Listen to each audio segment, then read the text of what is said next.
Hey guys, Enigmatic Mr. L here, and today I want to talk about Genealogy of the Holy War remake speculation. Rumors of this game being remade have been circling for years now, maybe more intensely in the past few weeks or months. This video is not going to be talking about evidence for why I think a remake is likely to happen or not likely to happen. It's more so just talking about what it could in theory look like. I'm going to be splitting this video into three parts.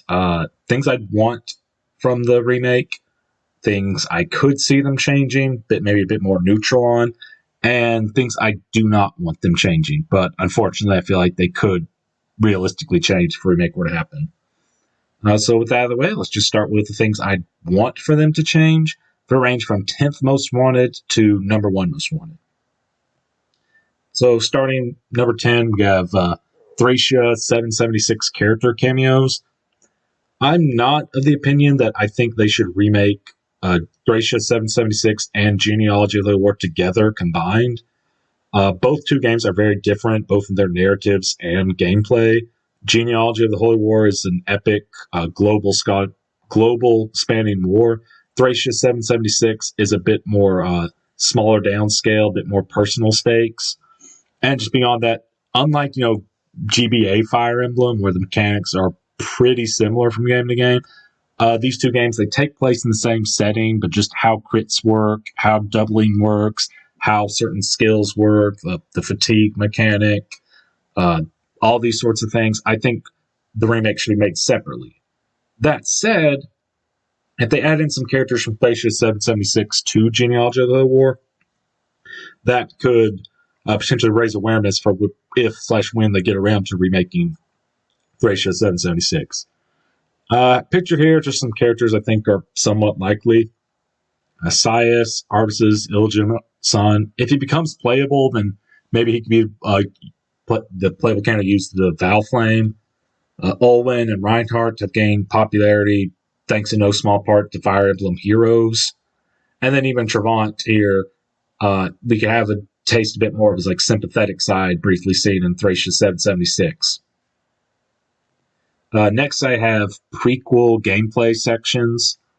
So basically what I can see them doing here is before the game starts proper, you could have one map that just acts as a tutorial map featuring Sigurd, Quan, and Eldigan during their time at the academy that they briefly mentioned. Otherwise, I could see them in more paid DLC terms, which is probably what this whole section is more likely in general. They could do what Echoes did, where you have one gameplay map where it's Eldigan, Latchsis, maybe a few other NPCs. They're fighting a separate battle. One map where it's Quan, Ethlin, and Finn, separate battle. Another one Sigurd and his knights fighting their own battle. Another thing I think would be more interesting is have a section of the 12 Crusaders mentioned from that war 1,000 or thousands of years ago. And hopefully Intelligent Systems and Co. would learn the lesson from Fire Emblem Engage, where they were the side story mode, the Fell Xenologue, where it's hey, these characters, they have set classes and they have set inventory. So you would think, oh, so it doesn't matter what time, I play the chapter, then it's fine. So, well, no, but your main campaign directly affects this in terms of bond levels of your units, which emblem rings you have, which skills you inherited. Just having 12 flat static characters, not just a 12, if they went with some other sort of gameplay scenario, I'm just using that as an example, I think has potential to really work. I just think Fire Emblem Engage, it wasn't the best executed. Okay, next I have the ability to freely buy and sell unequipable items. This is a minor thing, but it will affect the main campaign. Unlike, Thracia 776 characters is mostly just a character story thing. The prequel gameplay sections is most likely to be paid DLC.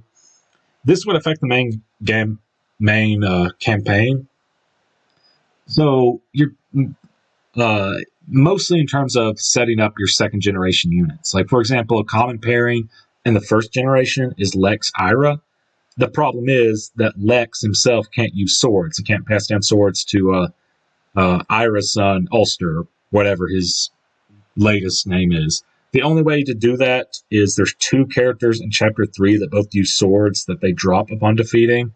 If you have Lex face them, axe versus sword, he's going to face shaky hit rates. And then, yeah, you can get a silver blade and the bolt sword.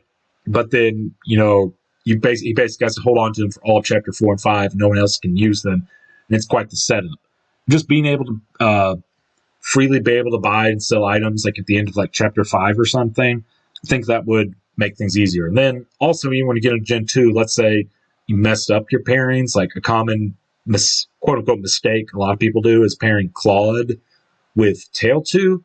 But then the problem is Arthur can't use the Valkyrie staff. This way he would at least be able to sell it for some money. I mean, 15,000 gold isn't much, but it's better than nothing. Just a worthless Valkyrie staff in your inventory, wasting space.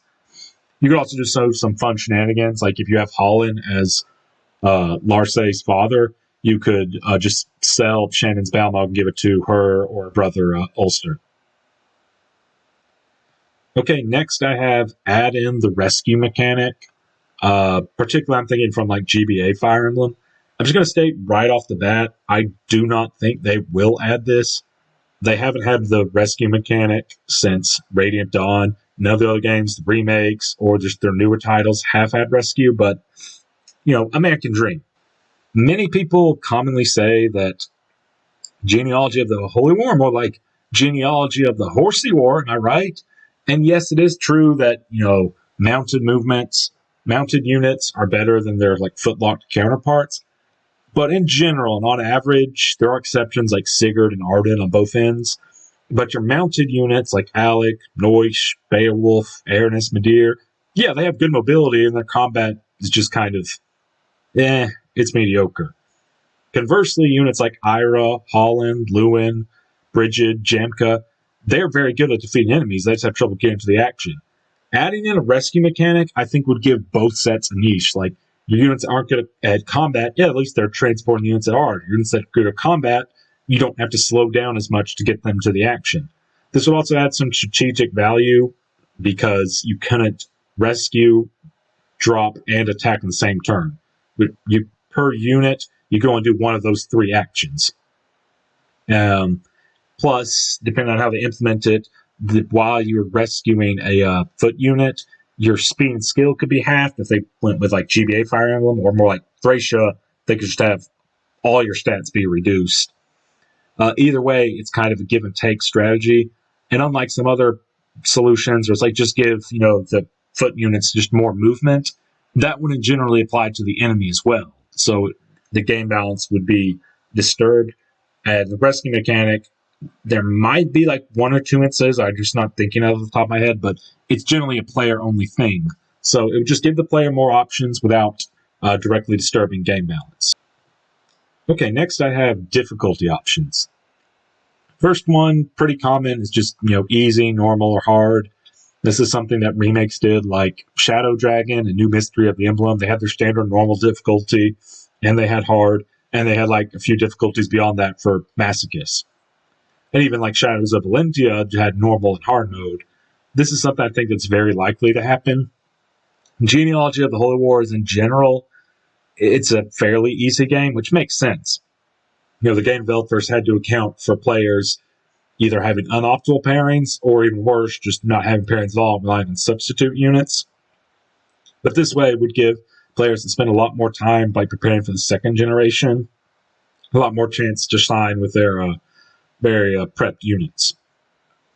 Something I don't think they're likely to add, especially in a remake, is more customizable difficulty options, kind of like how you saw in like Persona 4 Golden, where you have your standard normal, hard, or easy, normal, hard, but beyond that, you could change individual aspects. Like for Genealogy of Holy War, can you imagine it's like you have one section where it's like, how strong do you want the enemies to be? How much EXP do you want to earn? How much gold do you want to earn, like per visiting villages or clearing the arena? You could also add in, specifically for Genealogy of Holy War, things like how it is in the originals, the original mode or adaptational mode, something like that. I'm not dead set on the names. But you could have the original mode be something like Pavice Works how it did in Genealogy of the Holy War, where it just has a level percent chance to say no to an attack.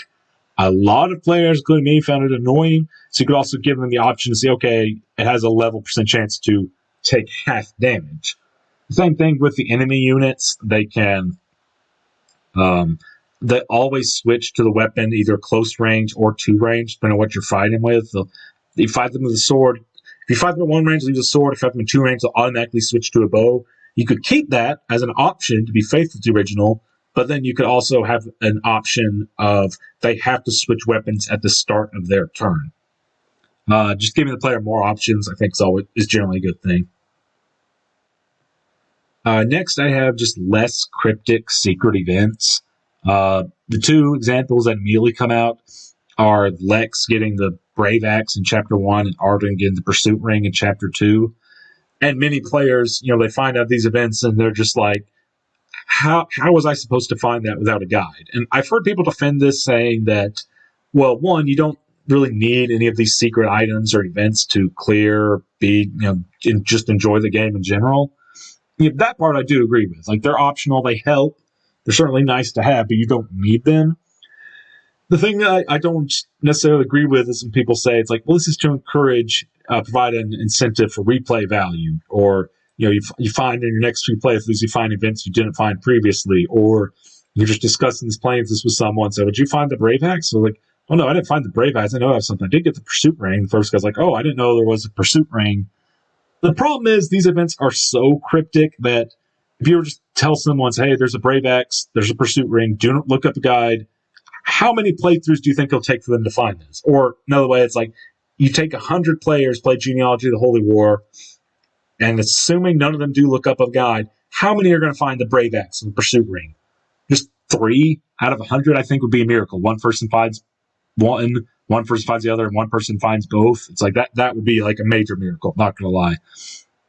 I think you could do something like in Chapter 1, just have one of the villagers you save. In addition to gold, they give you a hint about the axe. And then in Chapter 2, you could just have a shining spot on the ground, which the player would immediately be drawn to. Maybe you could even have it where anyone other than Arden or anyone else can get the Pursuit Ring right off the bat. I'd be okay with that. I'd also be okay if they kept it so Arden is the one to get it. I just think in general, these kind of things, they have such a level of secrecy that it's not a matter of you find out, oh, that makes sense, how I would have thought, to do that. It's more so just a matter of a way to like sell and push guides. Okay, next I have activities at the castle to increase support between 2 units. This is something you briefly saw in Fire Emblem 3 Houses, where you had like activities between 2 students. They could have stable duty or Pegasus duty or weeding duty. You see it a bit more in Engage, where you can have like recreational events between chapters, like at the orchard or at the pool, to increase support. The main thing when you're like planning pairings in Generation 1 for Gen 2 is you might say, oh, I want to pair this unit who's on a mount with this unit who's on foot. And then the units on the mount is always have to like be held back to stay with the foot unit. Or even if they're both mounted or both unmounted, there's going to be situations where you don't want them spending like as close to every turn possible next to each other. This would allow you to play out your pairings and just be more proactive about pursuing them without having to sacrifice how you play the game chapter to chapter, like turn to turn. Related to that, I have support conversations. Now, on one hand, I get it in the sense that, yes, you look at Awakening and Fates, which had 2 or 3 platonic supports between like same-sex characters, and then like a dozen or so like romantic possible conversations. That might not work or might not be practical in Genealogy of the Holy War remake because of voice acting. But at the least, I just want some level of support, something to help like flesh out the characters. Or like the bare minimum, what I want is something to actively like approve these 2 characters like achieving an X support or whatever the equivalent of an S support would be. This would help you avoid like accidental pairings. Like a common one, I think, is like Lewin X Sylvia in Gen 1, which many players aren't going to want. And like just in general, when you're playing out pairings, sometimes you end up having units like fall in love that you didn't want to. Just having one final say is like to confirm this or not, or can see the support conversation, or just this marriage event in general. I think that would make the game play a better experience. All right, next I have memory prisms, lore maps and/or books and voice acting. Last one's probably given, but I think it would really help elevate the story. I think Genealogy on the Holy War has a better story in average compared to other Fire Emblem games. It's just held back a little bit by like how much it's just kind of like exposition, or how much is like is told but not shown. And part of it I get. I understand. I think even in a remake they should keep it that way, like some of the darker aspects, in order to avoid getting like an M rating or something. You just kind of leave it to the imagination. You just kind of hint at it. But unfortunately, I think it just gets bogged down with like exposition. It gets a little complicated to keep track with who's who. You're just being told events happening elsewhere. Adding in memory prisms like Shadows of Lentia did would help fix this problem a lot. Or even just at various castles, if you have something like the equivalent of a library, like in Fire Emblem Three Houses, just seeing an outright map. So this is Granville. This is the House of Jungby. This is the person in charge of that. You just seeing all these sort of things just in between gameplay sections, I think would help make a more understandable and enjoyable story. The last thing I have on like things I want is probably going to be the most divisive. Some people will see this and think, oh no, it ruins the game, it's unfaithful. Other people would say it doesn't do nearly enough to change one of the game's biggest problems. And that problem is map size. And what I would say to do to this is to split the maps into smaller sections. Other than the prologue, I think every map in Genealogy of the Holy War is 64 tiles by 64 tiles. And yeah, that is kind of part of like the identity of the game, and changing that too much would ruin it or alter it too much. I just think in general, like there are a few exceptions, which I'll get into in a minute, but the game doesn't make the best use of the map. It doesn't make full use of what I gotta say. In general, it's like you start up this huge map, 64 by 64 tiles, and you can only like access like a small portion of it. Then once you seize the castle, another portion opens up. You seize that castle, another portion opens up. I just want to say, once you seize a castle, that counts as like the first part of that chapter. Like I have chapter 3 here as an example. And once you seize a castle, everyone gets regrouped to that castle automatically. You get a break in between, like seizing the next castle. Helps with the pacing a bit, so whole entire chapters don't feel as much of a slog. And another thing to point out is that casual mode exists. Now, I don't generally play as casual mode. The only time I really do is maybe if I'm like grinding for support conversations, but it is something many players use, and like something like New Mystery of the Emblem and Gaiden. It's like, yeah, we just throw on a casual mode. Things are fine. I think people playing with casual mode with Genealogy of the Holy War's huge maps, losing that unit for the entire chapter is way too much of a detriment than what they're used to. And this would allow them just pure castle, you get their unit back. That would help a lot. So my idea is once you seize a castle, everyone gets regrouped to that castle, or depending on which chapter it is, a previously seized castle. This chapter 3, I have as an example. I have them labeled. You start in castle number 1. You make your way up. Once you seize castle 2, everyone gets regrouped back to castle 1. And then that makes the trek to castle number 3 much easier. Just going through this portion right here with road tiles, as opposed to making your way through the forest and all your units are divided. Then once you seize castle 3, all of your units automatically get sent back to castle 2, and that eliminates just so much backtracking where there's like not even an enemies. You're just moving your units turns where like nothing happens. Then you make your way to like part 4, or this castle here. Now, there are a few exceptions, like I said, where it does actually make fuller use of this. The big thing that comes to mind is in chapter 9. There's one section with like 4 squadron of like wyvern knights try to seize like all of your castles. I think in like situations like that, you could have the option of like once you seize a castle, you like Oifi to Sigurd or like Lewin to Selov could be like, do we want to leave anyone here like on guard? And then you can just have like choose up to a few units, like 4 or 5 or so. You can choose to have them like deployed near the castle while everyone else starts elsewhere. Like I think chapter 3 as well, once you seize this castle, number 2, some Thracian sellswords try to seize it. So you could do something like most of your units get teleported here at the start of the next section, but you can choose to leave a few units behind here, like Oifing just says, like, we want to leave like a few guards here as well. I think in general this would strike the right balance. of Genealogy of the Holy Wars being like maps just being so much of a slog without making full use of them, but still keeping the identity alive as well. We're not just like reducing map size. All right, so with those things that I wanted to, I'm just now going to shift focus a bit and talk about things that I could see them changing and I have more neutral feelings for. Maybe like, yeah, like a little bit, dislike a little bit. Either way, it's going to come a lot down to implementation. Starting with the reworking of the pursuit skill or its outright removal. Now, by the way, these sections, these things about they could change, they're in no particular order.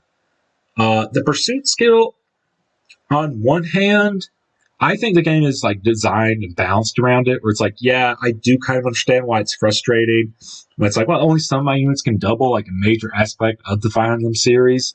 You need a skill for that. But it applies to the enemy as well. It's like generally, unless you're finding like a major boss or someone with a class skill like Sniper or Swordmaster or something, no matter how slow your Armor Knight is, or like Lex wielding like that, super heavy axe, they don't have to worry about getting doubled. I can see them like reworking it so it still serves a function, and I think things suggested where it just lowers the threshold needed for doubling. So, for example, your Swordmasters are still going to be doubling more reliably than other units, partially due to their high speed, but also they only need 1 more point of speed to double, where maybe other units, they need something like 5 more speed, give or take speed to double. I think I'd keep it as is, but if they just reworked at that, just lower the threshold for doubling, I would be okay with that.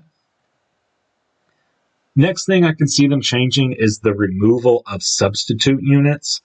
Assuming they're adding in voice acting and support conversations, all that, it might be more trouble than it's worth to just add in all this voice acting, support conversations for units that like 90% of the player base isn't going to use.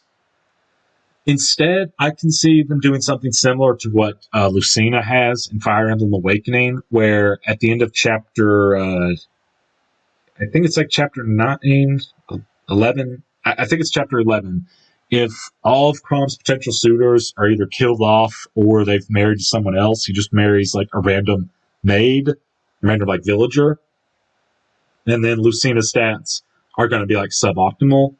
I think that's what they could do here. Like, for example, Ira's children, like Ulster and Larcey, they're going to get Pursuit as a class skill. They're going to inherit Astra and Nihil from their mother, and they're going to have minor Holy Blood.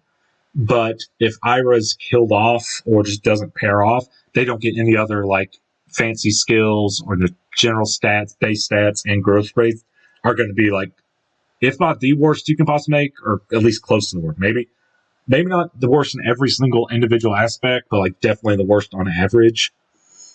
But they're still usable. Kind of like how the substitute unit was like, hey, you still get a usable unit. That would be this new version. Like, if you don't pair off Ira, you get a usable Ulster, a usable Arcee, but they're not going to be nearly as good as if you like pair them off and put some thought into like the pairing. And they also like wouldn't have inheritance, probably either. The only 2 characters I think this might be a problem for are Ira, just talking about Shima problem, and Aranis, just because these 2 units, however briefly, do appear as enemy units, and it would be kind of weird if, they say that like their children mention, it's like, oh yeah, my mother fought alongside Sigurd, and it's like, no, you didn't. To get around this for Ira, I can just see it seem like when she's guarded the castle, if you defeat her, she just falls like, I can't fall here. And then once you seize the castle, she automatically joins.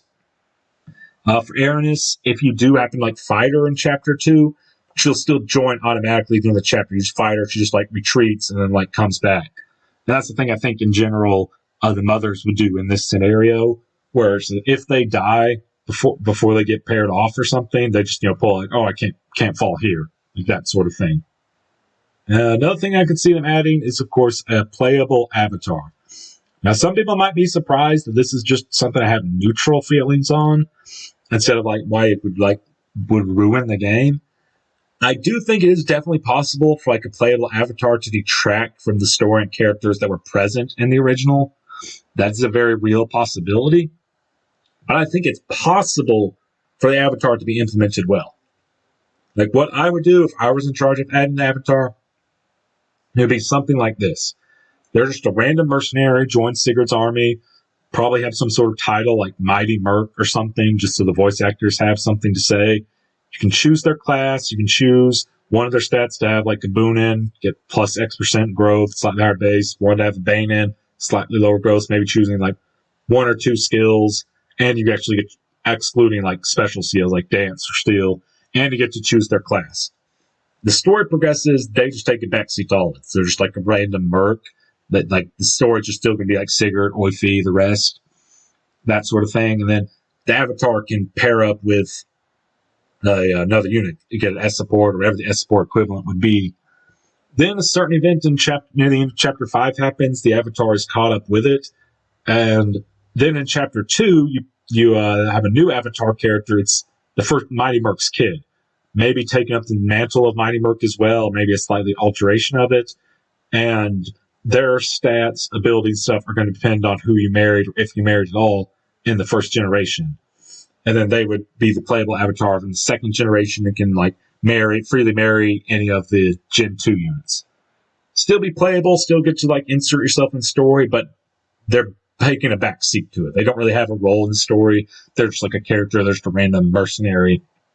They interact with the other characters, but in terms of story presence, they have like little to none. Another thing I can see them changing is reworking the arena. On one hand, I think the arena is kind of Genealogy of the War's charm, just playing at it, just seeing like your stats go up, working like, okay, I can get this person through this level in the fight, but I need the enemy to miss a 7% attack, or resetting, doing RNGs, like reworking RNG manipulation, having the other character fight instead, trying to decide, okay, how do I have enough characters? Do they have enough gold to like use the Paragon Man for their arena fights? How far do I want to give one?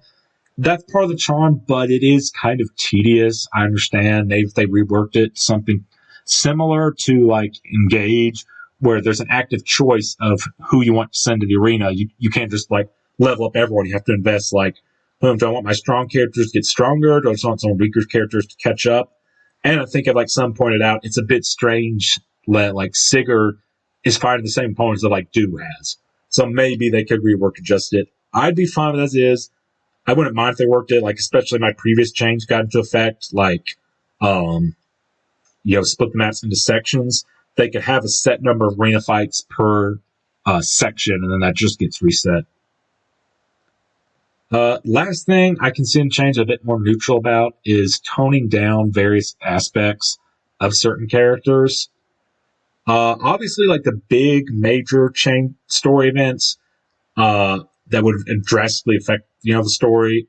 I don't know how they would change it, but something like Arvis and Deirdre, that is a major plot point, and changing that would affect the plot in a way that, like it or dislike, say you will, it is relevant to the story, and altering that does, to an extent, negatively impact the story. On one hand, I understand people's fears that. On the other hand, I think it'd be understanding if Nintendo wouldn't want like one of their major IP to have like an M rating attached to it. I don't know how they're going to deal with that, but I'm talking the more like minor aspects, like Lachesis and her brother Eldigan could get changed to, oh, she clearly admires him, respects him, still healthy, normal, like sibling relationship, just close siblings. Sylvia's appearance and behaviors might get toned down a little bit. Yeah, I'm okay with that. And then like the kissing cousins trope you see in like Gen 2, potentially between say like Lester and Patty, or like Feval and Ideen, or like Larce and Shannon. I think that could be changed more platonic. Like I think in like Fire Emblem Fates, like Asugi and Midori, their S support is way more platonic. And if that's like that, these are changes which I'm not advocating for, like this needs to happen, but at the same time, if they did change that, I'd be like, I'm okay with this. Now, moving on to things that I don't want to change, but unfortunately, I can see that happening. Starting with replacing the critical skill with just like a flat crit bonus, like plus 15 crit, give or take 5, and or like the removing or just nerfing crit stars on weapons. So, on one hand, I get it. Like, you first start Genealogy of the Holy War, and it's like, I need skill to crit, just this common thing that, like, most other fighting games, I don't get to do that, like, right off the bat. You, like, work up a weapon for that or a skill. But again, I think the game is balanced around that. It's like, yes, that is kind of the game's identity. At the same time, enemies don't crit. Like, they don't have, weapons with crit bonus on them, and outside a few bosses, or maybe, like, maybe, I can't remember if it's, like, a classic or I don't think so, but, like, generally, only, like, certain bosses can, like, crit you. This is like a firearm game where you don't have to worry about losing a unit to, like, a 2% critical hit, or something like that. I think this is a big part of the game's identity, and just working on, like, getting, like, kills on a certain weapon so it becomes more powerful and usable. That's part of the charm of the game. I enjoy it. I don't want them to change this, but I can see a world in which that happens. Next, I have nerfing Holy Blood and or Holy Weapons. So Holy Blood, I think it's fine. It's probably going to be safe. It does improve your growth rates, but you might not even, like, notice that. Like, you just glance at Secret's growth rates. Oh, it's got good bases, it's got good growth rates. Then someone says, yeah, that's in part due to his Holy Blood, but it's not that noticeable. Like, I think that's going to be fine. Characters' growth rates generally are going to be the same. Like, from Gaiden to Shadows of Valentia, characters' growth rates are all just slightly buffed, I believe. I think that's going to be fine.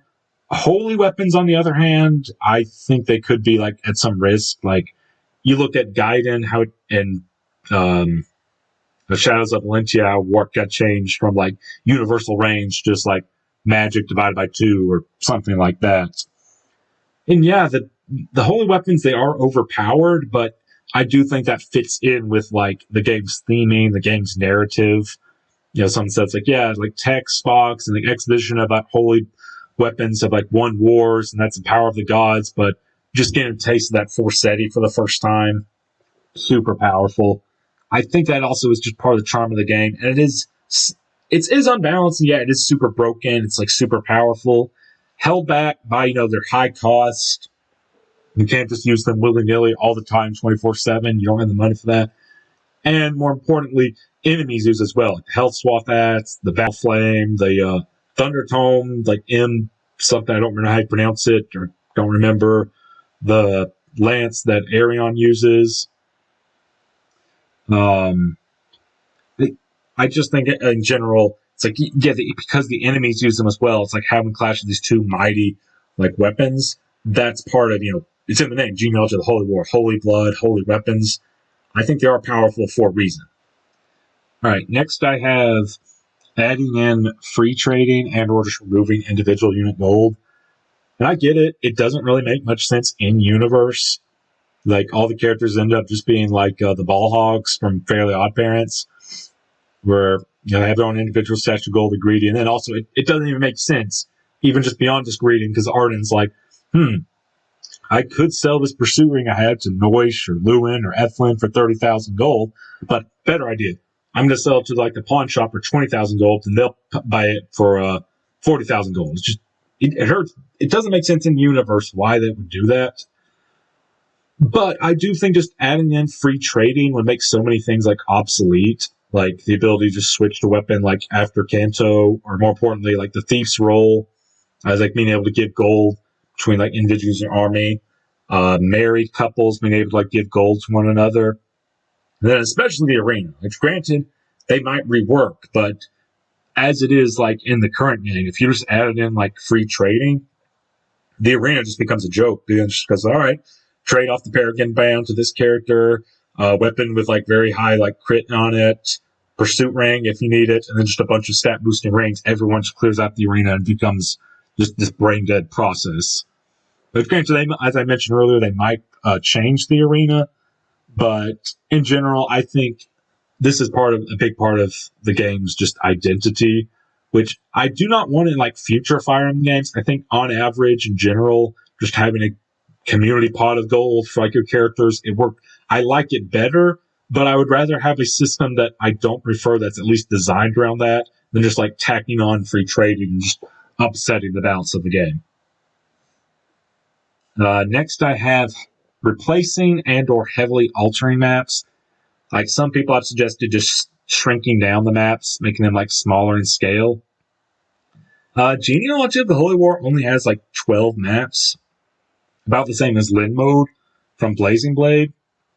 Yeah, clearly these are much bigger maps, but shrinking them down altogether, more like manageable tasks, that would just make the game way too short. And then just adding in like new maps, I just don't think like that. At that point, it's like, are we really remaking a game, or you might as well just make like a new game? It's like Shadows of Valentia, like the Gaiden remake, as bad as those maps were, like Alm's map side is bland. Celica just has like swamps, desert, and pirate ships. I do think they made the right choice and not completely scrapping and redesigning the maps from the ground up. Yeah, part of that is just resource development. It's easier to reuse it. But also, it's just, at that point, if they were just completely replacing new maps, even if these maps are like fun and enjoyable in their own right, it's like at that point, you might as well just make a new game. And it's like, if one person plays Gaiden, another person plays, well, I didn't play Gaiden, but I played the remake, so I've got more of the same experience. It's like, no, the maps are entirely different. Maps are a big part of the game. And yeah, I think it worked in like Sigurd's Paralog and Engage, just having like a section of it. But I think just completely altering them, or like placing them with new maps, that would take away too much of the game's identity. And I think splitting them into sections, it strikes a better balance. And the last thing I have on here is I don't want them to add in the ability to freely change class. This is something I just don't like in Fire Emblem in general. I feel like it makes units just less unique from one another. But, Genealogy of the Holy War, if you have the ability to free change class, just everyone's going to go into like a mounted class, make good use to make of the movement, and deal with like the larger map scaling. And then you just got things like in Gen 2 where it's like choosing between like certain pairings. That's part of the decision making process, like what you want. Like Ideen, or common pairings, are it's like, well, you have Jamka and Midir, you'll get a good Lester, but then Lana suffers. Or you could pair Ideen with Azel or Claude, you'll get a better Lana, but then Lester suffers. Same thing with like pairing Aranis. It's like, well, if you want to make the best possible set, you want Lewin or Claude, or maybe even like Azel. You want to help, but if you do that, Darfi suffers a little bit. And conversely, pairing Aranis with someone like Lex, Alec, or Noyce, you get a better Fee. That said, he's still good, but he does suffer a little bit. And just being able to change classes, like, well, I'll just change that into a physical class. I'll change Fee into like a magic-based class. I have like more than one, flying unit at any point. Like, I think that just messes with the game balance too much. It's something I just don't want. And that's it. Thanks for watching. This is just a random drawing I did of the Holy Knight himself. Everyone hope you have a good day. And this is Enigmatic Mr. L signing out.